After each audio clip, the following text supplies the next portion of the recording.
It is a great honor to welcome Professor Jesse Merriam on this program. He is the Associate Professor of Government at Patrick Henry College, and we're here to discuss his essay in the Claremont Review of Books. It is titled The Affirmative Action Regime. How are you today, Jesse? Thank you for joining us. I'm doing well. It's a pleasure to be here. Okay, so I should like to begin by asking you about the place of employment that you're working on. Patrick Henry College is obviously named after famous founding father, and it's a relatively new learning institution. It was founded in 2000, if I'm not mistaken.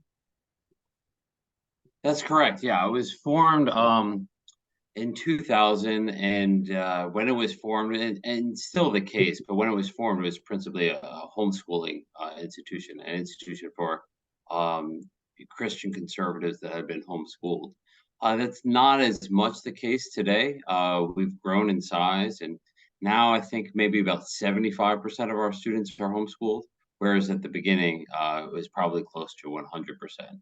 I'm entering my fourth year at Patrick Henry College. Before coming to PHC, I was at Loyola University in Maryland for 6 years.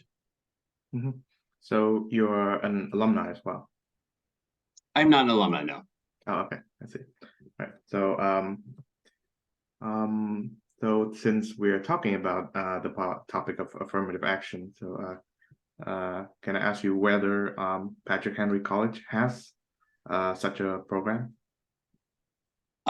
Patrick Henry College is one of the few institutions in the country that does not receive federal funding. To my knowledge, I think that there are several that have denied federal funding, but the three probably biggest institutions are Hillsdale, Grove City, and Patrick Henry College. And there are many reasons for refusing federal funding, but one reason is that once you do receive federal funding, the federal government can issue all sorts of educational mandates, and one of those is affirmative action. Patrick Henry College is really guided by its mission to serve Christ and to steward the American founding. And as part of that mission, we treat each applicant with the dignity that each human being is entitled to. And that means that affirmative action preferences are not a controlling factor in our admissions policies. Mm-hmm. So as an aside, I've also learned that one of PHC's famous alumnus is the former Congressman Madison Cawthorn, and I wonder if he's attended some of your classes, or are you familiar with him? No, he did not graduate from PHC. My understanding is that he attended for, I think it may be even less than 2 years. I don't think that he performed very well. And in any event, he was at PHC before I started. I started in 2020. Okay, well, and you're pretty new in the college, yes? Yes, it's only my fourth year. Mm-hmm. Okay, so I would like to ask your views on the Supreme Court verdict regarding the affirmative action mandates and policies. Yeah. Mm-hmm. Do you want to just know the background, or there's a particular question? Yeah, background, your opinions, etc. before we begin. Okay, well, it's a big topic. Affirmative action is one of those issues that Americans have been divided over for about 40, 50 years. Affirmative action was first developed in higher education and in federal employment in the 1940s, but it really took off in the 1950s and 60s. So Harvard is often credited as beginning affirmative action in 1948, but it didn't really spread to other colleges and universities until the 1960s. By 1964, really all of the top colleges in the country, meaning all of the Ivy League universities, all of the top liberal arts colleges, had some form of affirmative action program. But the issue didn't really crystallize to become a controversial constitutional matter until the 1970s. There was a legal challenge that reached a federal court in 1968. There was a legal challenge that reached the Supreme Court in 1974, but it was dismissed on jurisdictional grounds. So it was not until 1978 that the Supreme Court first heard and decided an affirmative action case. And for the past 45 years, the Supreme Court has heard over a dozen cases dealing with affirmative action in employment and in university admissions. And in most of these cases, the Supreme Court has taken a middle ground. And by a middle ground, I mean, they haven't condemned affirmative action outright, but they also have not upheld the practice at issue. So what they often do is they say, this is not allowed, but we're not going to rule out all other forms of affirmative action. So most famously, that's what the court did in 2003 in a case involving the University of Michigan undergraduate and law school admissions programs. It upheld the law school program, but invalidated the undergrad program on the ground that it didn't comport with how affirmative action could operate. And in this most recent case, the case dealing with both the UNC program and the Harvard program, there seems to be a similar tactic. Now, the court was a bit stronger in its language, but it was similar in the sense that it said this type of affirmative action is impermissible, what UNC is doing and what Harvard is doing. But if you were to do this through personal statements, perhaps that would be permissible. Now, Roberts was kind of cagey in that regard. Roberts, the Chief Justice, was writing the majority opinion. He said, well, of course, universities could consider race as part of an applicant's expression of adversity or discrimination in the personal statement, but this cannot be used as a way of getting around affirmative action. But that's exactly what you would expect colleges and universities to do, given that they've been engaged in this practice for over 50 years at this point. I don't think, and I disagree with a lot of scholars on this point, that the colleges and universities are just going to give in. I think that they'll find a way out, and I think that Roberts essentially gave them a way out, in his opinion. Mm-hmm. Right. So, you've stated that the programs that constitute affirmative action begins in the 40s and 50s, but they didn't become controversial until the 70s, particularly with the UC versus Bakke case, if I'm not mistaken. So, yes. What was the point of the controversy? Why did these programs manage to sail through, untouched, so to speak, in the 40s and 50s? Yeah, that's a really good question. So in the 40s and 50s, it was really limited to what we call the big three. Harvard, Yale, and Princeton were just starting to develop affirmative action programs. And they weren't that controversial at the point. I'm sure they were controversial among some people, but we don't read about these controversies, for example, in newspapers or legal disputes, because they were somewhat limited in scale. So by affirmative action, what we mean in the 1940s and 50s is that there were efforts to reach out to Black applicants. There seemed to be some preferences in terms of the points that were awarded to Black applicants on, SAT scores and GPAs, but it was not a formal preference. We know that by the early 1960s, these institutions had a roughly 200-point SAT preference, and they were striving to get maybe 3 or 4 or 5% of the student body to be Black. But that isn't the type of thing that really stirs up controversy. It wasn't until you get in the late 1960s that one, affirmative action spreads to a lot of different institutions, and two, the preferences really increase in strength. So it's not about getting a 2 or 3 or 4% of the class Black, but it's about 8 or 9 or 10. And this was a result of the riots in many American cities and the campus unrest at schools like Cornell, Yale, Harvard, which in a lot of that conflict was over race and specifically getting more Black students into the school and more Black faculty members teaching at the school. Mm-hmm.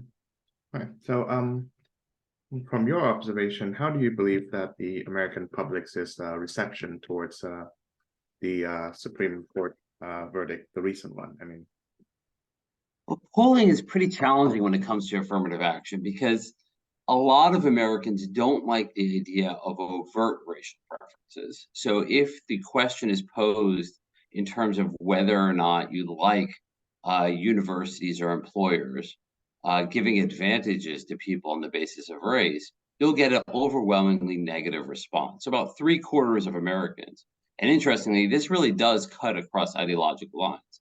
Whereas conservatives are more critical of affirmative action and whites are more critical of affirmative action, you'll find that when the question is phrased this way, liberals and conservatives generally will agree that they don't like affirmative action. And you'll even find lots of people who are seemingly beneficiaries of affirmative action, blacks and Hispanics, who don't like the way that it's framed, right? And they'll say that doesn't sound right.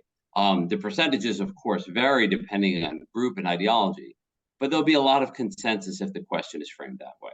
But if it's about the value of diversity or giving someone a leg up if they're equally capable based on some adversity they face, well, all of a sudden, the views will change substantially. So a lot of the affirmative action polling has to do with how the question is asked. Now, this is true for a lot of different controversial issues, but I think it is probably even more the case with affirmative action because there are very different ways of framing affirmative action in terms of being an outright racial preference, which people don't like, or in terms of trying to create diversity, which a lot of Americans do like. So I think that this opinion probably raises a lot of those issues. If you read, the New York Times, there are a lot of people writing for the Times who don't like the opinion, but there isn't the same outcry over the opinion that there was after Dobbs, for example. Because with Dobbs, I think that's the abortion case from last year. It was more clear what that opinion represented. Whereas with this, it's just not as clear. Is this going to get rid of affirmative action altogether or just make it more cumbersome? So I think Americans are pretty mixed, partly because of how complicated the issue is and all the nuances that it contains. Now, I understand that affirmative action programs exist in almost every sphere of professional American life. There's employment-based affirmative action programs too, but why the focus on higher education in particular? Yeah, that's a great question. And some people think that affirmative action, which is really an outgrowth of Title VII of the Civil Rights Act of 1964 in employment, is perhaps an even bigger issue. It probably affects more Americans. So that is a good question. Why do we get so preoccupied with affirmative action when it comes to higher education? I think a big reason is that Americans have, over the generations, seen education as an important vehicle for upward mobility. So this is obviously a really big issue for recent immigrants, particularly Asian Americans, who tend to excel in school, and affirmative action is suddenly becoming an obstacle for their upward mobility as recent immigrants. And I also think it's very salient in the sense that we can really wrap our heads around Harvard University, the premier institution in American higher education, and it having an affirmative action program, as opposed to some random company instituting affirmative action. I think it attracts more attention because we all understand the significance of Harvard University in terms of training the next generation of lawyers, doctors, scientists, entrepreneurs, and so on. So to set a clear basis for for our conversation moving forward, can you state the moral basis, so to speak, for colleges such as Patrick Henry and Hillsdale for rejecting the affirmative action regime? Well, I can't speak for Hillsdale. I mean, I think I have a pretty good understanding of why Hillsdale would oppose affirmative action. But I think I can speak for my own institution in that we think that each individual is entitled as a child of God, made in God's image, to be evaluated according to his or her own merit. And that some sort of social agenda, redistributive agenda, especially one established by a government without regard to biblical principles, is inconsistent with our institutions' values and what our mission is really about. Mhm. Right. So to quote from your essay in Claremont Review, in one important way, sorry, the UNC, University of North Carolina, I believe, argument revealed even more than the Harvard case, the rot at the core of the diversity regime. So to start with, how did um, how did or does Harvard and UNC define diversity, and in what ways do they stray from, say, the founders' meaning of what diversity should constitute? Yeah, so the founders, I don't think really had a concept of diversity in the way that we would use the term. I can't think of really any usage at the founding that would relate to the way that we think about diversity. Certainly, James Madison talked about factions in Federalist 10. You could think of factions as a form of diversity. It's a group of common interests that are adverse to another group of common interests. And he saw factions as a serious problem for a Republican government. And his solution was essentially to create a larger government where the factions would have to compete with one another. And that obviously has some relationship to diversity in the sense that he was expecting there to be conflicts among groups, but not conflicts necessarily among ethnic groups. And that's partly because the United States at the time was thought to be a relatively homogeneous polity. In Federalist 2, written by John Jay, the Publius, the author writing under the pseudonym, talked about the fact that America was blessed because it had a population that came from essentially the same continent, Europe, speaking the same language, English, and practicing the same religion, Christianity. So they saw essentially homogeneity as a virtue, whereas we see diversity as a virtue. In terms of how UNC and Harvard, define diversity, that was one of the problems in the case, and Roberts makes a big deal of that in his opinion, that they just aren't clear on what diversity is. It's clear that Harvard and UNC were not striving for things like ideological diversity. They're overwhelmingly of one political orientation. They were not looking for socioeconomic diversity. They were not looking for professional diversity or regional diversity. And they were not even really looking for racial proportionality.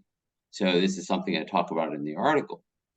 Diversity at one point in affirmative action was about proportionality. So I mentioned that the real effort in the 1960s was to move up the Black population at elite universities, steadily reaching the demand in the late 1960s to about 10%. What we have now is very far from proportionality. So in the Harvard case, in fact, Harvard admissions guaranteed just about that 15% of the student body would be Black, even though Blacks are in America about 13% of the population. And even though if it was based merely on merit, it'd be under 1% Black. And interestingly, whites in Harvard admissions are under 40% of the student body, even though whites are over 60% of the American population. So we're no longer interested in proportionality in terms of diversity. We're interested now in favoring some groups over others. So even within affirmative action and its operations, we see a radically different conception of diversity just over the last 50 years. Mm-hmm.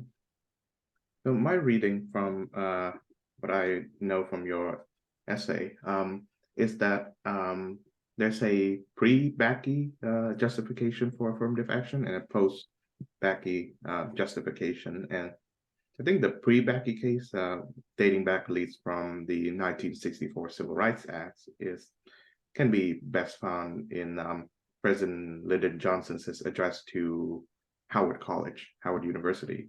You cannot hold people back for 300 or so years and then tell them that they're on the same level playing field just because whites and blacks begin in the same starting line, right? So affirmative action was used then to basically to repair or redress a historical wrong.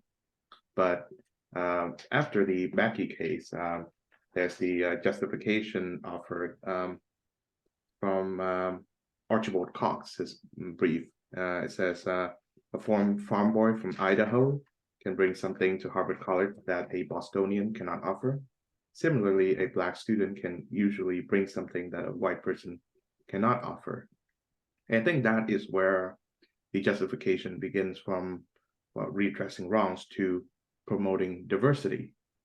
And so I wonder if are there any other ways in which the discussion on affirmative action has changed because of Becky that you can find? Diversity is what we usually point to.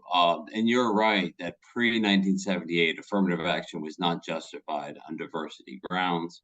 That became the case after Powell's opinion, and Powell's opinion, as I discussed in the article, simply took language from Archibald Cox's brief, and which was actually originally filed in 1974 as part of the DeFunis case.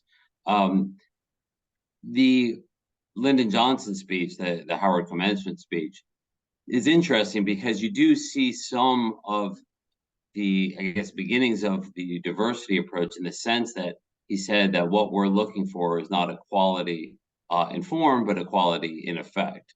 And what that means is that you're concerned with numbers. You're concerned with the outcome. It's not about any sort of level playing field. So long as the numbers are different, you're going to have to adjust admissions criteria and employment standards and so on. I wonder if the pre-Bakke justification as in redressing historical wrongs for African Americans is maintained throughout the decades. Then affirmative action would have sat well amongst the American public in general and conservatives in particular, in that perhaps there's a second GI Bill, so to speak, that applies to young, talented, ambitious African Americans who wish to enter college and something like that.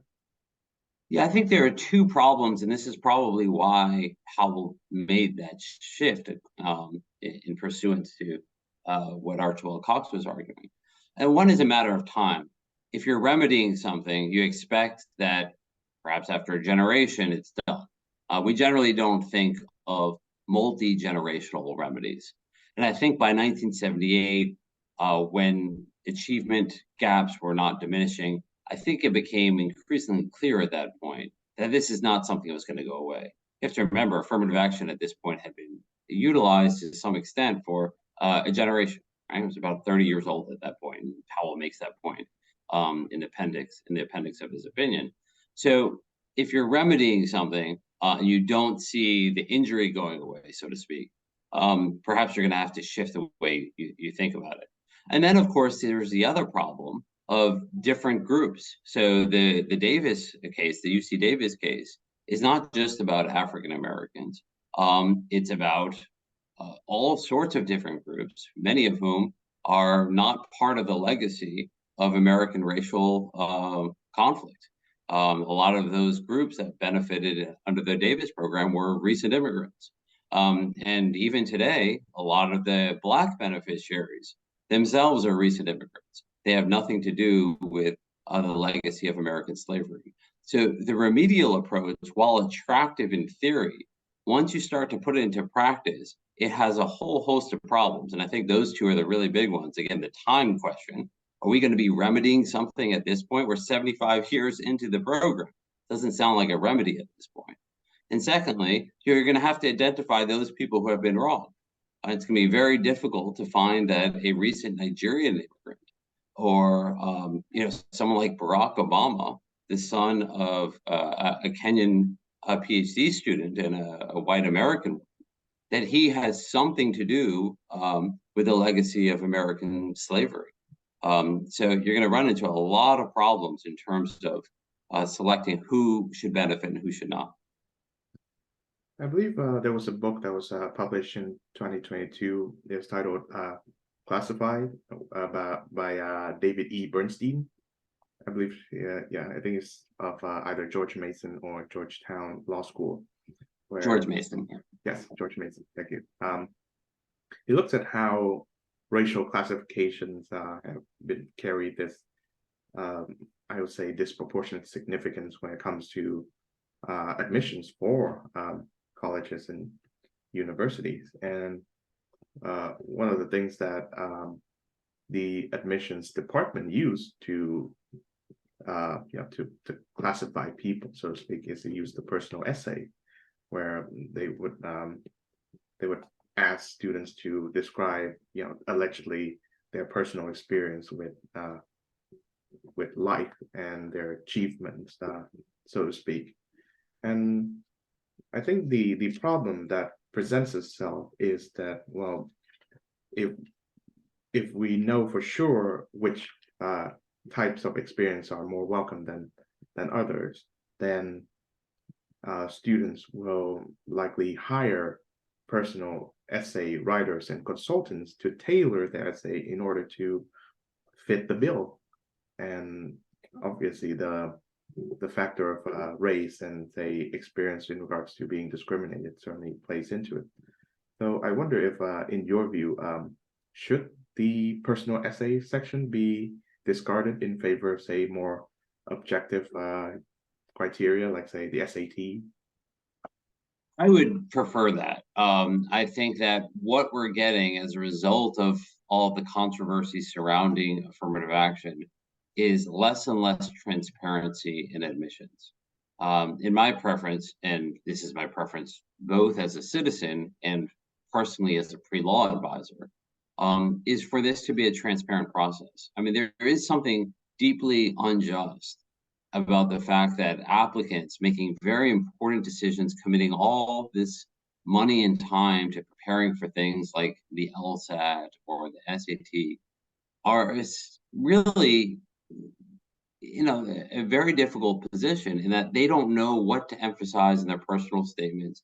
They know there's this thing out there called affirmative action. They don't know how it works because the colleges and law schools are so evasive on this point. So they think that if they talk about, some sort of public service that they did or some disability that they have, that they're going to benefit from it. And I think there's something really unjust about what this system does. And unfortunately, I think it's only going to worsen as a result of this opinion because of that language concerning personal statements. Colleges and universities are going to spend more and more on evading the scrutiny surrounding affirmative action and complicating how the admissions process works, which means that wealthier people, more better connected people, more resourceful people are going to have an advantage. And what we really need as a society is just better students. And I think the only way to get that is with a more transparent system. It doesn't need to be only merit based. I mean, I'm increasingly more in favor of something like just quotas, just because transparency, I think, is really something that we need as a culture on this issue. And I think the discourse surrounding what's going on in higher education, which does not just confine itself in the realm of affirmative action, it also expands to the degree to which universities such as Harvard, Princeton, and Yale, the big ones, leave enough room for diversity of thought and freedom of speech and freedom of opinion. And I believe that these discussions are necessary to be had because we all know that universities, especially the big three, are training grounds for the new elites in this country. And I have my reservations with the sort of populist arguments that elites are ruining the country and such. My idea is that the elites are miseducated, mainly because of the affirmative action policy and the anti-free thought climate that's going on. But nevertheless, countries like America, if they want to be the preeminent superpower, require a noble and responsible elite, and universities should be the one to to foster that. So and I'm sure Patrick Henry and as well as Hillsdale is doing a good job. But how would you convince conservatives to, I guess, place their trust in in colleges and universities again? It's very hard at this point, precisely for the reasons that you just identified. When these elite schools are more concerned with particular numbers of this group or that group, but are totally unconcerned about whether they have any conservatives on campus or any rural people on campus or any people from particular regions of the country on campus. I think it's very hard to have any faith in how these institutions are operating. Mhm. And of course, that leads to the populist distrust because these will be the new elites. And it's not just that this is a new program and these will be the new elites. The people making these decisions are the elites who came out of the system from 30 or 40 years ago. So this system has been in place for long enough that you have generations of elites who are keyed into this way of running institutions. Now, I'm very sympathetic to Patrick Deneen's arguments that we need a new elite class. The old elite class is not doing their function properly. Now, I have many doubts about how the new elite class can be ushered in to replace the old one, as articulated in his new book, Regime Change. But nevertheless, I'd like to hear from you on, what are some of the, I guess, either virtues and responsibilities that America's elites should possess? It's a great question, and this is a little bit outside of my domain as a legal scholar. I'm familiar with Deneen's argument. I haven't yet read his new book. My understanding is that he is pretty clear and forceful on why we need a regime change. I think he's less clear and forceful, again, without having read the book, this is just my understanding, on how to institute a regime change and what that new regime would consist of. I mean, I think generally, even though, again, I'm stepping a little bit outside of what I write about, what I study, what I'm trained in, I think that one of the most profound problems facing the American Republic is that we don't have an elite that is tethered to its people. I think that's partly a scale problem. I think when you have 330 million people, as diverse as we are in the United States, it becomes very challenging for elected representatives to feel that they have a connection with the population. And I think a lot of things go wrong as a result. I think that our our military state, our surveillance state, the way that we constantly end up in foreign conflicts, even though there are many serious problems confronting our own people. I think that's partly a function of our elected representatives no longer feeling that they have any sort of connection or duties owed to the American people. So I think that is kind of the big problem, that sort of connectedness. And I'm not sure if you're familiar with this, but in America, we have some very serious problems resulting from the breakdown of community belonging. You could see this in our soaring illegitimacy rates. So around 40% of American children are born outside of marriage. There are, I think, more people, and I think a greater percentage of people in the United States than anywhere else in the world being raised with only one parent. These are very serious problems that are going to stick with us for generations. So I think when you have elites being trained the way that we've been discussing, in the way that these higher education institutions are operating, and then you have this vast underclass experiencing life in this way, without stable families, without religious communities, and so on.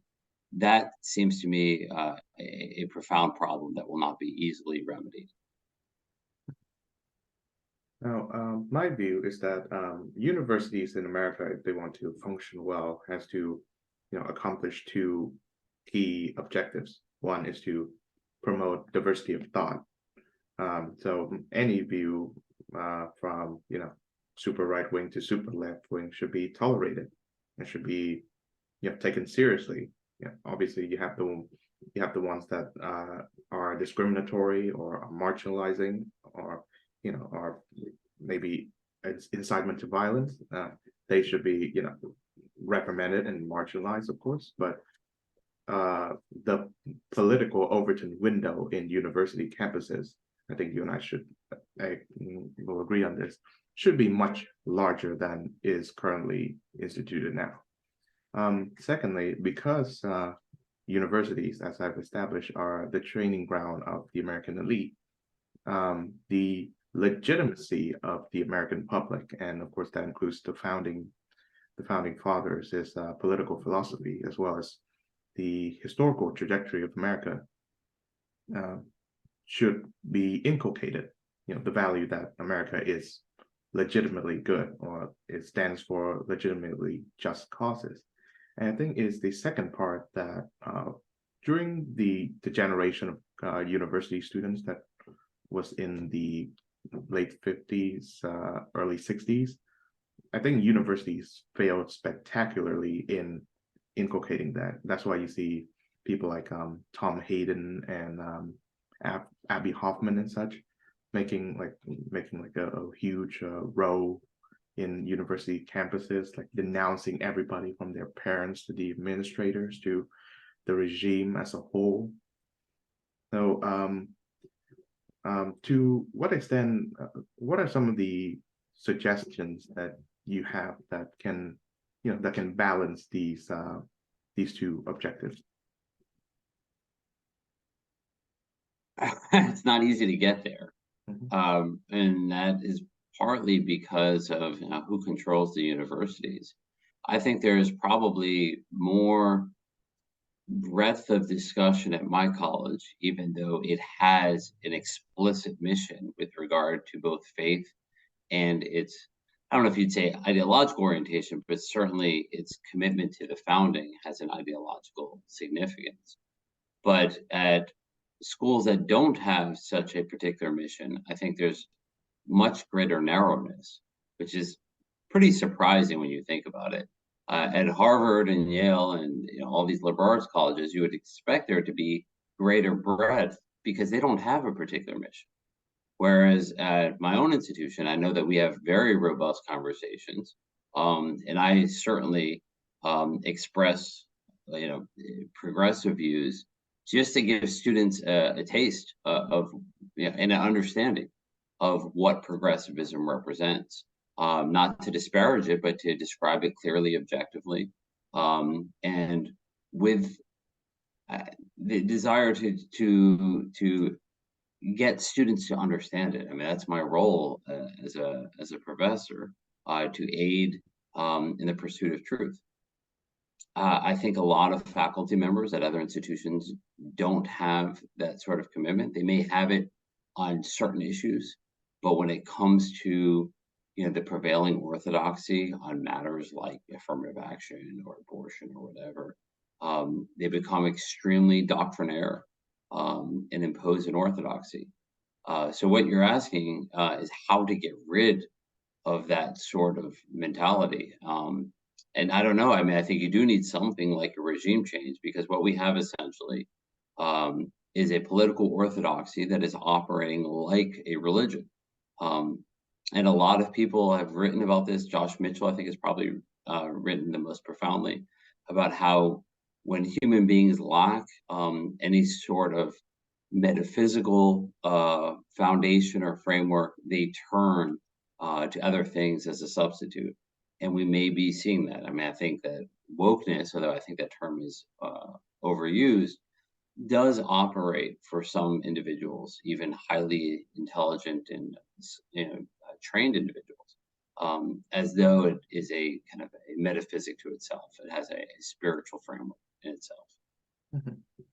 I think one suggestions that I think I can suggests is that there are obviously hosts of majors and degrees in the liberal arts colleges that a reasonable free liberal society can do without, because they do more harm than good, and they may not result in like good enough jobs, especially the identitarian stuff, right? Like women's studies, black studies, etc. But I think at the same time that these like majors were introduced, um, studies about religions, especially Christianity, are pushed out the window, and we do see an intense secularization amongst colleges that do not have like a particular religious bent. Colleges outside of say Hillsdale or PHC or Brigham Young maybe, and is this odd belief that the study of world religions and especially the Christian religion is not like a legitimate intellectual pursuit or even intellectually gratifying. Well, I find to be the opposite case. Like there's Christianity alone has like 2,000 years of great scholarship, not just in the Catholic church. And there's the Protestants and the Baptists who founded Hillsdale, for example. And I certainly believe that colleges should study religion. That's my view. Yeah, and it doesn't need to be the case that these new identity studies, like the ones you mentioned, would displace religious studies. But I think that you're right that with the rise of all these different identity disciplines, we've seen a decline of the study of religion. And of course, theology at one point was really the centerpiece of a school like Yale or Harvard. So this next question may enter into controversial territories, perhaps even more controversial than anything we've discussed. But I know that Xi Jinping, the president of China's daughter, is attending Harvard College and Harvard University, and many other elite universities in America have been training ground for elites who are not Americans, who would go back to their countries and either take up political positions or are involved in the highly paid professional jobs. And I wonder if this is something that Americans should be worried about, given that for example, many high achieving, say, Chinese students did their 4 years and more in America as students of say Harvard, and then they go back to China and then they contribute to the regime there. So how do you solve this particular conundrum? Yeah, and that's an increasingly significant problem. So when you study something like affirmative action, the way that I do, you go back and look at disputes from the 1950s, 60s, and 70s. You don't see any, evidence of this being an issue. This is a pretty recent issue, and it's increasingly significant. So a lot of these schools, I don't know the exact numbers, and I don't even know if these numbers are available. I remember looking very briefly for the numbers. I think it was at Brown. I think 17% of the students were international, but it wasn't broken down by nation. But 17% is really high. And that goes back to what I was talking about earlier. Our elites, meaning the federal government, our elite employers, our elite higher education institutions, no longer see themselves as grounded in the American experience and serving the American people. And there is a pretty obvious reason why so many of our elite schools have so many international students. They pay full tuition. And once higher education institutions become businesses, then it's not about what they're teaching and what they're doing for the next generation. It's merely about their profit margin. And I think that this is incredibly dangerous. And it's something that we're not talking about as a people. And I think it's probably even more important than the affirmative action debate, which gets people really riled up. But I think that this is something that we should be talking about. Wherever you stand on affirmative action, this is something that we should be talking about. Yes, and you said in your essay that not all preferential treatment programs can be called affirmative action in a way. To quote, so affirmative action programs prefer historically disadvantaged groups in the provision of employment, educational, and other professional benefits, and provides these benefits for the purpose of either redressing a past injustice or creating future economic or social equalities. These two features explain why we do not treat all employment and educational preferences as affirmative action. Indeed, we may like or dislike legacy, in-state, and veteran preferences, but whatever the case, we do not treat these as affirmative action programs. So I think to follow up on my previous question, would a regime of programs that favor, say, native-born applicants to the foreign-born, would that lie out the field of affirmative action? And two, would it be constitutionally acceptable? I think it's not affirmative action, and that's partly what I was getting at with providing those two features of what I think affirmative action is.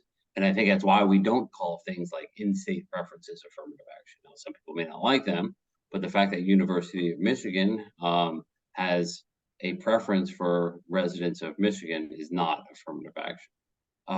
And if we were to have institutions favor Americans over foreign applicants, that would not be affirmative action, and it would clearly be constitutional. So I think another piece of discourse that's propped up after the Supreme Court decision is the problem of legacy admission, which even though you didn't characterize it as a form of affirmative action, is a form of preference that if perpetuated may continue this trajectory of elite domination, so to speak, in American society. Like you have the same generations of the elites, with their same ideas and such. So, do you suggest that that program should be either abolished or be curbed in some way, shape, or form? Yeah, I'd prefer that there not be legacy preferences. I understand why colleges have had them for as long as they have. I mean, general institutions are going to favor the people who have, invested. So it's perfectly understandable why we have legacy preferences. But my personal preference is to diminish them or, to get rid of them altogether. If I were running a university, I probably would not have any sort of legacy preference. It is important to keep in mind that these do not have the force that, kind of the mainstream media would have us believe. If I'm recalling correctly, by 1971, racial preferences at schools like Princeton and Harvard were already stronger than legacy preferences. And right now they are much, much stronger than the legacy preferences. So while I don't like legacy preferences, I do think that they receive much more attention than is warranted in terms of both the number of people who benefit from them and also the strength of the preference that these admissions criteria will exert. Mm-hmm. So I think people who favor racial diversity on campus, which I count myself as one of them, would say that, well, you're throwing the baby away with the bathwater in that you're, by removing these affirmative action programs, what you're doing is reducing racial diversity. And you actually cited a study in Harvard in 1967 where the results was stark. If the college admitted students only in the top decile of academic performers, Harvard would be less than 1% Black. And given the predominance of Asian students on campus, then chances are Harvard would, if the programs are removed, then Harvard would be like predominantly populated by Asians. So I guess it would constitute another form of racial homogeneity. So how can we balance between fair admissions and the racial diversity that I think I would favor? That study is actually the expert report submitted in this Harvard case. So that data actually comes from now. That's how Harvard admissions now operate. But there was a 1967 study that I was referencing conducted by Harvard admissions. And the really startling feature is that in 1967, I think it was based on 1966 data, Harvard, if it had race blind admissions, would be less than 1% Black. And now, more than 50 years later, if Harvard were to have race blind admissions, it would be, I think it's 0.76% Black. So that goes to the remedial question we talked about earlier, that over 50 years, and there's very, very little change in terms of the need for affirmative action to produce diversity. And that gets at your big question is, well, what would happen if we didn't have affirmative action, and is that okay? And this is precisely why I don't think we're going to get rid of affirmative action, because too many people feel the way you do. And the way that you feel in terms of liking diversity is simply inconsistent with race-blind admissions. If you have race-blind admissions at an elitist institution like Harvard, it will be less than 1% Black, and it will be close to 50% Asian. If you're okay with that, well, then you can go along with getting rid of affirmative action. If you're not okay with that, and I think most Americans are not okay with that, you can't get rid of affirmative action. And of course, there are plenty more problems affecting higher education than affirmative action, as we've established. The other is that the tuition fees are so high, and within the same year, or in 2022, President Joseph Biden instituted this program of student loan forgiveness, where I think those who are still in debt and have like a portion of their student loan relief. And I think obviously conservative have like legitimate reservations about it, but the student loan problem is just astronomical, and it's kind of it's a major issue. Why is it that young people are compelled to take out these loans that will be a shackle to them for the rest of their lives? And why are universities and colleges so expensive? Why is higher education privileged to only the wealthy and such? So do you believe that there are some ways in which the tuition fees can be lowered? Yeah, this is a huge issue, and as a father of five, it is very significant for me in terms of how, as just a middle class person, do you afford to pay for tuition for your children? And of course, that's one of our top priorities as parents. Part of this, I don't want to blame this entirely on the administrative bloat, but part of this has to do with how many administrators are now responsible for making colleges the way that they are today. And it's not just admissions, but the diversity, equity, inclusion industry is huge, and it takes up a significant portion of a college's resources. And that goes back to the point I was making earlier. If we are going to have affirmative action, I would like it to be streamlined and much more efficient, as opposed to how it's going to look as a result of this recent Supreme Court opinion, which is going to make it simply more complicated and more expensive to operate. And I think too many colleges don't see themselves principally as institutions of education, but rather as institutions of entertainment, as institutions for sports and socializing, all the amenities that are provided. So I could just give you what I think is a pretty illustrative point on this issue. My college has one of the highest LSAT scores in the entire country. From what I could find, it's actually the highest. Our median from the past few years was a 170.6 and a 170.4. That's the 98th percentile. Our 50th percentile, in other words, is the nation's 98th percentile. That is higher than what I could find for both Harvard and Yale on that point. And yet we have a very low tuition, particularly low compared to schools like that, but low even when compared to more mid-level colleges and universities. And the reason for that is that we don't have administrative bloat. We don't receive federal funding, and we don't have this vast administrative apparatus swallowing up our resources. So not saying that every college should run the way that we should run. We're a unique institution.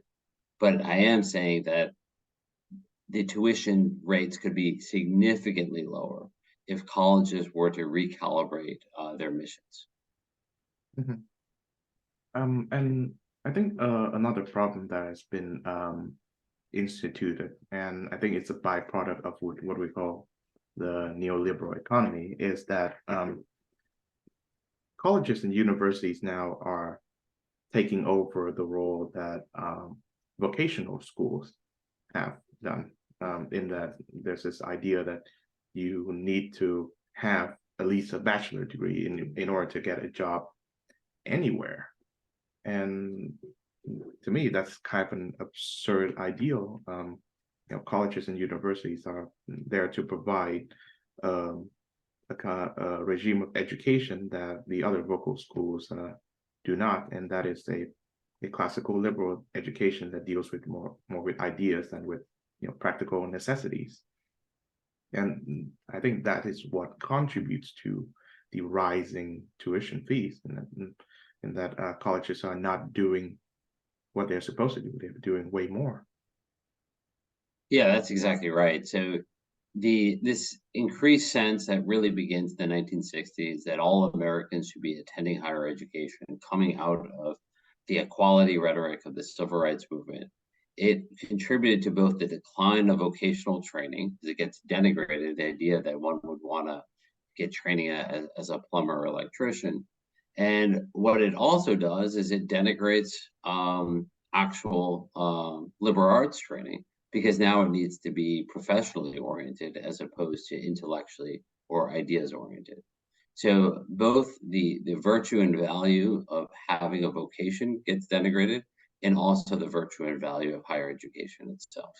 Yeah, and it perpetuates a class divide too between the people with college degrees and those without. And we see in the poll, right, that those who voted for Donald Trump are overwhelmingly people without college degrees, and those who vote for Biden, Hillary, and so are those with perhaps even a PhD. Yeah, not because they are unintelligent or uneducated, but because those people, a lot of the people who voted for Donald Trump, are in particular vocations, and they are not trained to see the world the way that many colleges are training our citizens. Mhm. So a concluding question, why should we preserve the political philosophies of the American founding fathers? That's a big question. I happen to find not everything that they said to be true as a matter of how constitutions and how polities must operate. But there's a great deal of wisdom in what they express. And that's partly because the wisdom that they expressed was not created by them. They turned to antiquity as a source of wisdom. They were students of the Greek and Roman thinkers. So I think that the American founding is special in the sense that it was not a revolution of sorts, but it was a drawing back to the wisdom of antiquity. And I think that anyone who studies the founding, once you separate some of the big, controversial issues, obviously, surrounding race and so on, the institutions that they created, the wisdom created it, for example, in separating institutional powers in the three branches of government. and in delegating some powers to a national entity over those matters that affect the entire polity, and reserving matters of social and moral dispute to the states. I think there is tremendous wisdom in that. And I think that a lot of our problems actually are a result of not being faithful to both of those two values. So the central two themes of the Constitution are that you must separate powers in order to have a Republican form of government. Otherwise, things get consolidated, and you get governmental action that is unaccountable, and can become energetic and dangerous very quickly. And the second was that you have to have a distribution of powers according to the demands of the population. So when dealing with national economic matters, we can trust Congress. But when we're dealing with things of local concern, we should be trusting those politicians that have the greatest connection to their respective constituencies. We no longer have those two principles in place. And I think that a lot of our problems are a result of that. Mhm. Yes. On that wonderful note, thank you very much, Professor Jesse Merriam from Patrick Henry College, for joining this program. Thank you. I really appreciate it.